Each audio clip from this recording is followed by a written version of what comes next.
Rappelle des souvenirs aux plus anciens. Absolument en cours contre la Zambie, un partout pour l'instant. Et pourquoi historique? Parce qu'il y a 50 ans, RDC-Zambie, c'était l'affiche de la finale de la CAN 1974. La RDC qui s'appelait à l'époque le Zaïre. Et c'est son dernier titre, 1974, 50 ans. Il y a encore 12 joueurs qui sont vivants. Et figurez-vous qu'avec Dadi Songo'ozo, nous les avons rencontrés. Oh.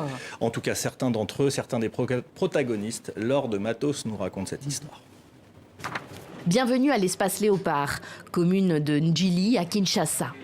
Le maître des lieux, Baudouin Bayungasa, 79 ans, n'est pas vraiment à la retraite. Il veille sur les jeunes qui viennent s'entraîner ici, comme il l'a toujours fait. Lui était le préparateur physique des Léopards en 1974.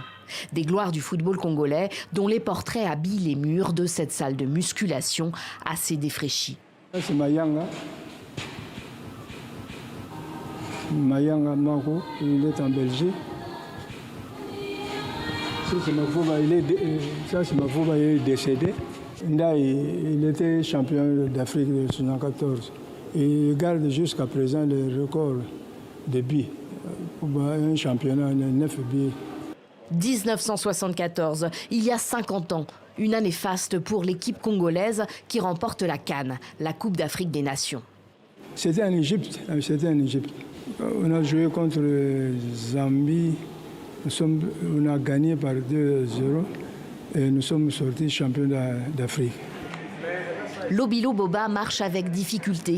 Il a perdu la vue, mais pas la mémoire. Cette CAN, il s'en souvient comme si c'était hier et cela remémore régulièrement avec d'autres anciens de l'équipe. Une douzaine d'entre eux sont encore vivants. Lui était défenseur central. On s'entraînait 3 fois par jour. Notre planning était tellement serré que parfois on ne pouvait pas manger. On a fait ce qu'il fallait. On est allé en Coupe du Monde. On était la première équipe de joueurs noirs, c'était le Zaïre à l'époque, qualifiée pour la Coupe du Monde. Et la même année, avant, on a gagné la Coupe d'Afrique des Nations, qu'on appelle chez nous la Coupe Moseka.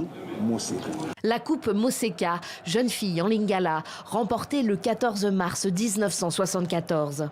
Et 3 mois plus tard, en effet, l'équipe s'envole pour l'Allemagne de l'Ouest et la Coupe du Monde. Un parcours exemplaire, mais pour lequel les anciens léopards jugent ne pas avoir été correctement rétribués.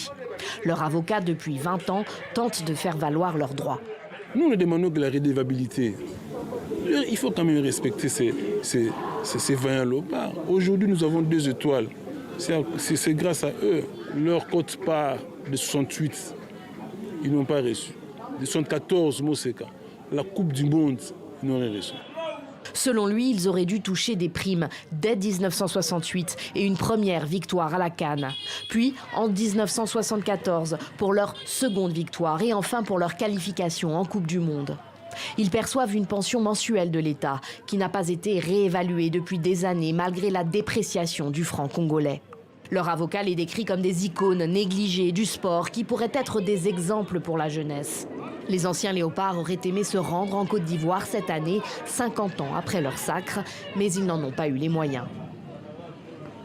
Voilà, des léopards à soutenir. Donc, un mot pour terminer, pour vous signaler l'excellent papier de notre équipe web sur les binationaux, ces joueurs aux 2 pays en quelque sorte. Ils ont choisi leur pays d'origine, que ce soit l'Algérie, le Maroc ou le Sénégal. Pierre Dezorgue décortique pour nous ce phénomène.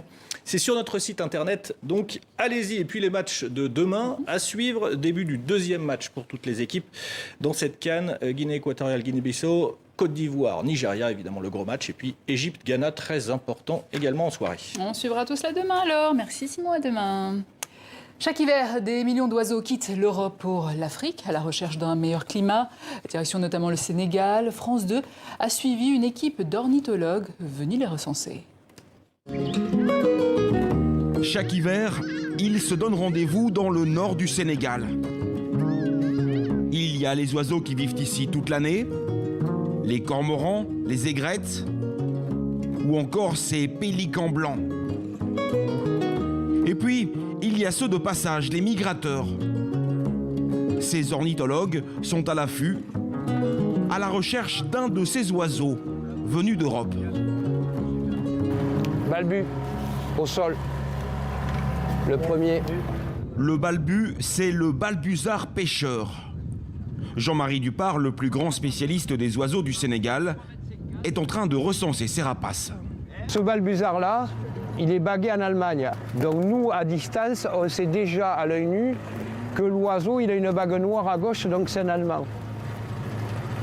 L'oiseau français aura une bague orange à gauche.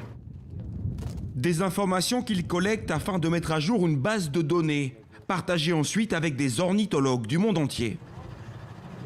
On peut estimer que 40% de la population totale de l'Europe, de l'Irlande jusqu'à l'Estonie, vient passer l'hiver au Sénégal.